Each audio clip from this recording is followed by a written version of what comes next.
What do you think happens to people when they malfunction? If I were to die, I would probably just see blackness. And you prefer that? That's not what I would prefer, but I believe that you get to choose where you want to go. What is your logic, and what investigations have you done to say this is not real? yeah. One thing I love most about driving Uber is never knowing where a conversation might end up. And when Brendan first got into my car, I expected a fun conversation about everyday life. But one simple question changed the entire direction of that ride. What stayed with me wasn't only his answer, it was everything that happened afterward. Let me take you back to that beginning. You own a dog or you own a pet? Just a cat. It's a cat. So what do you think? I'm doing a little market research. What do you think happens to your cat when it stops breathing or malfunctions someday? Does it have 9 lives and just comes back like everybody says it does? I have no clue. So it's honestly it's my girlfriend's cat. So but we've been together for 4 years. So I just walk around saying I have a cat, but I never thought about it like that though. Never thought about that. What do you think happens to, okay, if you don't know the animals, what do you think happens to people when they malfunction? When your body malfunction stops working, what happens to you? I don't know, man. I'll probably wander off into another world or something. Another world? Yeah. I love moments like this. And if you watch the first 30 seconds, you probably thought this was just another conversation about someone's pet. Honestly, so did I. But I've learned something over the years. Sometimes the biggest conversations don't announce themselves. They quietly grow from the smallest questions.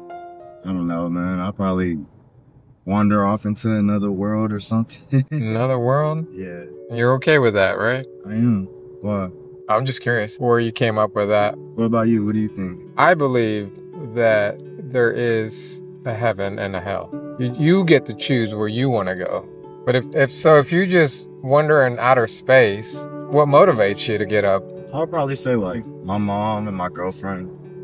I want them to have a better life one day. Hey, did you grow up in a religious background or no? Yeah, I guess you could say I did. I went to church a lot with my mom when I was younger. What sold you not to believe anymore? What convinced you that bet is a better bet? Damn, I don't know. I just think if I were to die, I would probably just see blackness. And you prefer that? That's not what I would prefer, but I mean that's just kind of what I think though. Brennan said, I've honestly never thought about it. And that sentence stayed with me. Not because Brennan believes something differently than I do, but because he honestly admitted something most people never say out loud. Sometimes we inherit our beliefs. Sometimes we absorb them from the culture around us. And sometimes we simply drift into them. But very few of us stop and ask, why do I actually believe this? If conversation like this challenge you to think a little deeper, please like the video and subscribe to our channel. Every week we sit down with ordinary people, and sometimes the most unexpected rise becomes the conversation that stay with us the longest. What logic or what facts? Because that's what I'm trying to challenge my kids. Mm-hmm. I've got 3 girls and I'm like, you can't just say because the Bible said so. Yeah. Because one of the things I'm trying to train them is do your search, challenge me. The only thing I've got for them is you've got the Romans and the Jewish people that crucified him, right? Mm.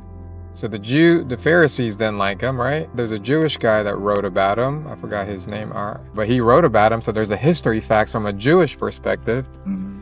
And then you've got the Romans who like to write about everything. And so they've got Roman facts. Yeah. So from a history standpoint, there is documentation that there was a guy named Jesus and that he was crucified and so forth and died, rose again. And that's what was dictated from a fact standpoint. I can't prove that. Yeah. All I have is the same history book that we're talking about, the same history that 250 years ago, America was identified America. Yeah. I've got no proof that July 4th coming up is actually July 4th. Exactly. But we all believe it through a history book. To me, those are my factual proof.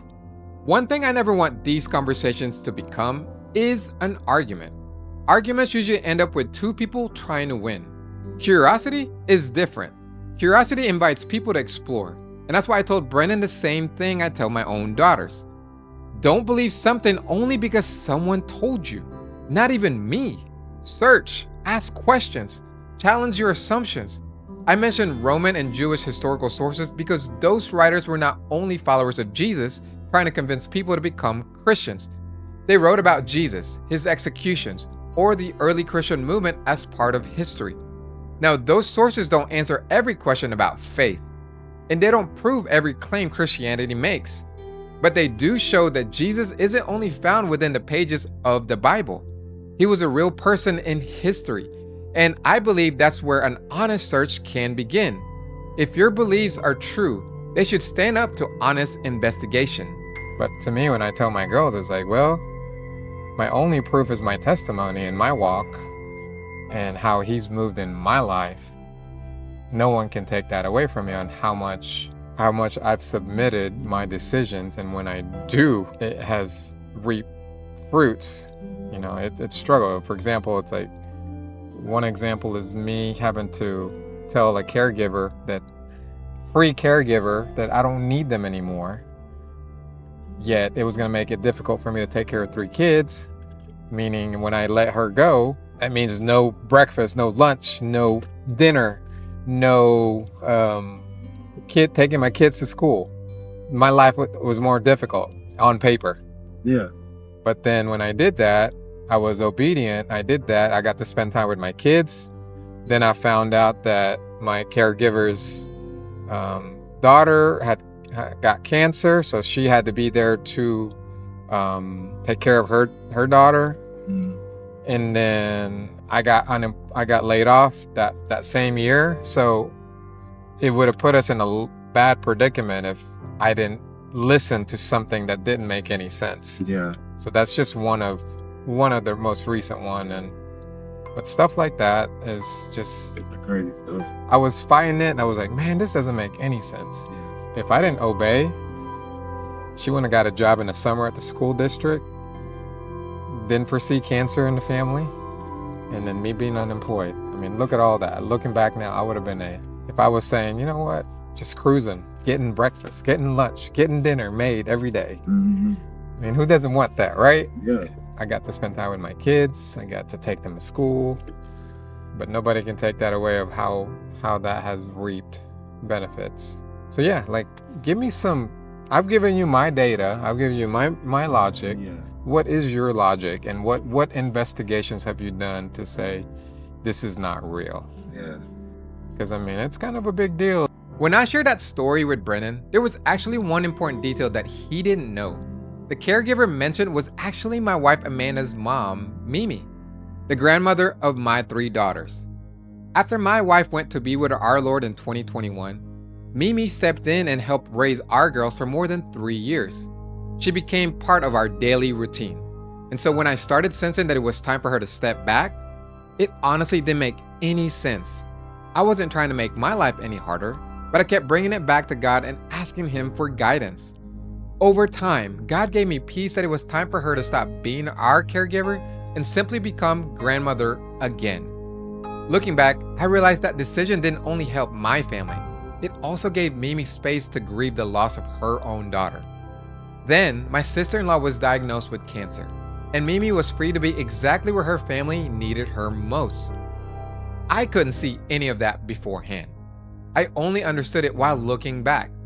And that's why my faith isn't built only on history. It's also built on watching God faithfully guide my life one step at a time. And maybe that's all this conversation was meant to do. Simply plant one more seed. But hopefully I'll run into you again, man. Just planting seeds here. Planting seeds.